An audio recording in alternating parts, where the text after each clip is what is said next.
Assalamualaikum warahmatullahi wabarakatuh. Perkenalkan, nama saya Elisa Dwi Cahya dari Universitas Muhammadiyah Sumatera Utara, Fakultas Keguruan dan Ilmu Pendidikan, Prodi Pendidikan Akuntansi semester 5. Di sini saya akan menjelaskan tentang mencatat transaksi pada perusahaan jasa. Berikut cuplikannya.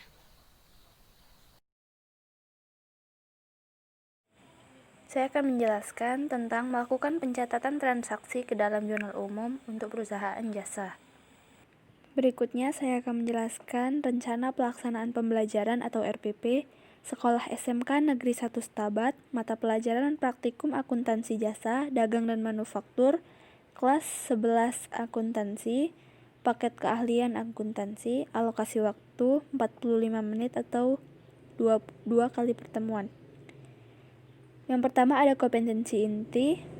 3.2 memahami, menerapkan, dan menganalisis pengetahuan faktual, konseptual, prosedural, dan metakognitif berdasarkan rasa ingin tahunya tentang ilmu pengetahuan, teknologi, seni, budaya, dan humaniora dalam wawasan kemanusiaan, kebangsaan, kenegaraan, dan peradaban terkait penyebab fenomena dan kejadian dalam bidang kerja yang spesifik untuk memecahkan masalah.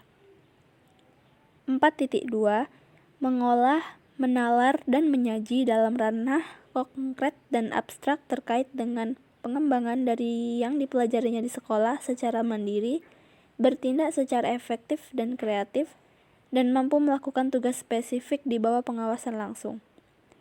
B. Kompetensi dasar. 3.2 menerapkan proses pencatatan transaksi ke dalam jurnal umum untuk perusahaan jasa. 4.2 melakukan pencatatan transaksi dalam jurnal umum untuk perusahaan jasa. C. Indikator pencapaian. 1. Menegaskan pengertian jurnal dan fungsinya. 2. Menganalisis bentuk-bentuk buku jurnal. 3. Membuat pencatatan transaksi dalam buku pembantu utang dan buku pembantu piutang. D. Tujuan pembelajaran. Setelah berdiskusi dan menyelesaikan kasus peserta didik akan dapat 1. Menegaskan pengertian jurnal dan fungsinya. 2. Menganalisis bentuk-bentuk buku jurnal harian. Yang ketiga, mampu membuat pencatatan jurnal di buku harian. Yang keempat, membuat buku pembantu dan fungsinya. Yang kelima, membuat pencatatan transaksi dalam buku pembantu utang dan buku pembantu piutang. Berikutnya, materi pembelajaran. 1. Pengertian jurnal dan fungsinya. 2. Bentuk-bentuk jurnal. 3. Pencatatan transaksi ke dalam jurnal umum. Yang B. Model dan metode. Di sini menggunakan pendekatan saintifik, model dan metode, discovery learning. Dan yang berikutnya C. Kegiatan pembelajaran. Kegiatan awal, guru mengucapkan salam pada siswa. Yang kedua, mengkondisikan kelas atau berdoa, mengecek kehadiran, mengecek tingkat kelas. Dan yang ketiga, melakukan persepsi dengan tanya jawab tentang perusahaan dagang. Yang keempat, selanjutnya guru menyampaikan tujuan pembelajaran, siswa menyimak dan mencatatnya. Dan yang kelima, guru menyampaikan garis besar cakupan materi dan penjelasan tentang kegiatan yang akan dilakukan serta penilaiannya. Yang berikutnya ada kegiatan inti, yaitu 1. Pemberian rangsangan atau stimulation atau mengamati. Biasanya itu menanyakan gambaran kegiatan perusahaan dagang dan menugaskan peserta didik untuk mengamati gambar terkait sesuai dengan komponen yang diamati.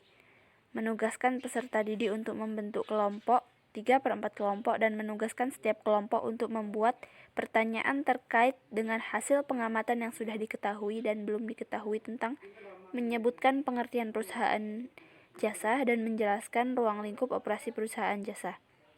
Yang kedua, pernyataan identifikasi masalah atau problem system, yaitu 1. Memberikan informasi tentang menyebutkan pengertian perusahaan jasa secara umum dan menjelaskan ruang lingkup operasi perusahaan jasa, dan dilanjutkan dengan diskusi dan tanya jawab. Tanya jawab tentang menyebutkan pengertian perusahaan jasa secara umum dan menjelaskan ruang lingkup operasi perusahaan jasa. Dilanjutkan dengan penugasan secara individu atau kelompok untuk mengasosiasikan pengertian perusahaan jasa secara umum dan ruang lingkup operasi perusahaan jasa. Melakukan diskusi dan tanya jawab tentang menyebutkan pengertian perusahaan jasa secara umum dan menjelaskan ruang lingkup operasi perusahaan jasa. Yang ketiga, mengumpulkan data, yaitu menggali informasi tentang pengertian perusahaan jasa secara umum dan menjelaskan ruang lingkup operasi perusahaan jasa dari sumber informasi yang dilanjutkan dengan diskusi di dalam kelompoknya tentang hal-hal yang berkaitan dengan menyebutkan pengertian perusahaan jasa secara umum dan menjelaskan ruang lingkup operasi perusahaan jasa. Yang berikutnya yaitu masing-masing kelompok menganalisis hasil pengumpulan informasi yang berkaitan dengan menyebutkan pengertian dan menjelaskan ruang lingkup operasi perusahaan jasa, kemudian mengaitkannya dengan konsep dasar perusahaan jasa. Yang keempat yaitu pembuktian atau verification, yaitu masing-masing kelompok membuat kategorisasi atau mengklarifikasikan pengertian dan ruang lingkup operasi perusahaan dan jasa yang sesuai dengan ditentukan atau diperoleh dari berbagai sumber. Yang kelima, menarik kesimpulan. 1. Yaitu pertama, masing-masing kelompok membuat laporan hasil pengumpulan data tentang menyebutkan pengertian dan menjelaskan ruang lingkup operasi perusahaan jasa yang ditemukan, kemudian menyajikan hasilnya dalam bentuk presentasi hasil kerja.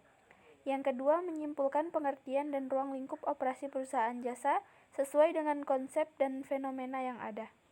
Berikutnya penutup, yaitu membuat kesimpulan hasil pembelajaran tentang menyebutkan pengertian dan menjelaskan ruang lingkup operasi perusahaan jasa. Yang B, memberikan pendalaman materi untuk persiapan pembelajaran selanjutnya. C, melakukan evaluasi pembelajaran. Dan D, menutup kegiatan pembelajaran. Media atau alat bahan dan sumber belajar. 1. Media WhatsApp group, video pembelajaran, laptop atau LCD proyektor. Yang kedua, sumber belajar, yaitu buku pelajaran siklus akuntansi perusahaan jasa dan dagang. Berikutnya bahan ajar. Di sini saya akan menjelaskan tentang jurnal umum, yaitu definisi jurnal umum sendiri. Jurnal berasal dari kata jour atau bahasa Prancis yang berarti hari. Jadi jurnal adalah buku harian yang khusus dipakai untuk mencatat setiap bukti pencatatan secara kronologis yang menurut akun dan jumlah yang harus didebit dan kredit. Format jurnal umum dapat dilihat pada gambar, yang terdiri dari kolom tanggal diisi dengan tanggal terjadinya transaksi secara kronologis atau menurut urutan waktu. Yang kedua, kolom keterangan. Kolom keterangan diisi dengan nama akun yang harus didebit dan yang harus dikredit. Yang berikutnya, kolom referensi. Biasanya diisi dengan nomor kode akun buku besar sebagai tempat pemindahan bukuan data yang bersangkutan. Kolom ini diisi pada saat pos jurnal yang bersangkutan dipindah bukukan ke buku besar. Berikutnya, kegunaan jurnal membatasi pencatatan transaksi dari buku harian ke akun buku besar dan mengontrol keseimbangan jumlah debit dan kredit. Berikutnya, fungsi jurnal umum. 1. Fungsi historis merupakan pencatatan setiap transaksi yang dilakukan berdasarkan tanggal kejadiannya transaksi. Jurnal menggambarkan kegiatan perusahaan sehari-hari secara berurutan dan secara terus-menerus. Inilah mengapa jurnal umum memiliki fungsi historis, karena dilakukan secara sistematis dan kronologis. Yang kedua, fungsi pencatatan. Jurnal umum digunakan untuk mencatat setiap transaksi yang terjadi dalam suatu perusahaan. Tiap perubahan kekayaan, modal, biaya, dan pendapatan harus terlebih dahulu dicatat ke dalam jurnal umum, agar pembuatan laporan keuangan perusahaan dapat dilakukan secara lengkap. Yang berikutnya, fungsi analisis merupakan pencatatan yang terjadi dalam jurnal, merupakan hasil analisis transaksi yang berupa pendebitan dan pengkreditan akun yang berpengaruh. Yang berikutnya, fungsi instruksi merupakan suatu catatan dalam jurnal umum yang merupakan perintah untuk mendebit dan mengkredit akun sesuai dengan catatan yang ada dalam jurnal. Yang berikutnya, fungsi informatif. Fungsi informatif merupakan catatan dalam jurnal memberikan penjelasan mengenai bukti pencatatan transaksi yang terjadi. Bentuk-bentuk jurnal. Yang pertama, jurnal umum adalah sebuah jurnal yang digunakan untuk mencatatkan segala jenis transaksi keuangan dalam suatu bisnis pada periode tertentu. Yang kedua, penerimaan kas. Penerimaan kas adalah transaksi penerimaan uang secara tunai yang menyebabkan bertambahnya aset perusahaan berupa kas. Pengeluaran kas adalah transaksi pengeluaran yang terjadi secara tunai yang menyebabkan berkurangnya aset perusahaan berupa kas, bank, atau setara kas lainnya. Berikut adalah contoh transaksinya.